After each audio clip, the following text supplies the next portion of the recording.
યાદ શક્તિ કોણ આપે છે? ભગવાન. એ બીજું કોઈ આપે છે? ભગવાન આપે છે. તમે ખાઈ શકો, ખાવા માટે મમ્મી સરસ મજાની વસ્તુ બનાવી આપે, પણ ખાઈ જાણીએ પણ પચાવી શકીએ? કોણ પચાવી લે? ઈશ્વર. તમને દાખલો આપું, ખેતરમાં વરસાદ પડે ત્યારે આપણા બાપ દાદા, આપણા વડીલો બધા ખેતરમાં વાવે ન વાવે? હે? વાવે ને? કોઈ વાવ્યા પછી ઉગાડે કોણ? આ ભગવાન ઉગાડે છે. કે બીજું કોઈ ઉગાડે? એમ મને તમે જ્યારે શરીર સારું છે અને જે ભગવાન મને તમને આપનારા છે એ ભગવાનના હાથની વાત છે, મારા તમારા હાથની વાત નહીં છે.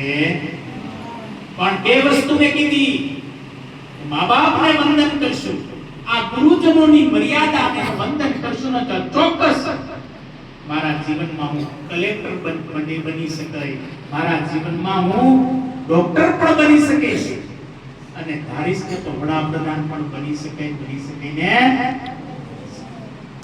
આપણે શું બનવું છે આપણે નિર્ણય લેવાનો છે. પણ જો રમતમાં જીવ હોય છતાં મારા શબ્દોમાં એક યાદ રાખજો, એક મા બાપને જ્યારે ઘરેથી નીકળો ત્યારે મા બાપને વંદન કરી નીકળજો. અહીંયા આવો એટલે તમારા ગુરુજનોના વંદન કરી, ભલે થઈ જાય, ભલે મારી માટે વટે, લેશન ન લાવ્યા તો વાકા રાખે, લેશન ન લાવ્યા હોય તો મને તમને કાક કે, છતાં પણ મારા હિત માટે છે એવું માની અને એને ગ્રહણ કરજો. માતા સરસ્વતી આપની ઉપર ખૂબ રાજી રહે, અને હું તો એમ કહું છું કે ભગવાન ખૂબ તમને બધાને આગળ વધારે એવી ભગવાનના ચરણોમાં પ્રાર્થના કરું. ફરી રાજુભાઈનો ખૂબ મારી પ્રત્યેનો પ્રેમ છે, હેત છે. મને કે સ્વામી સ્કૂલે આવવું પડશે, રાજુભાઈ રહેવા દે, મને ટાઈમ કે સ્વામી 5 મિનિટ આમ બસ અહીંયા આવ્યો રાજુભાઈ, ખૂબ આનંદ, ખૂબ આનંદ. વિશેષ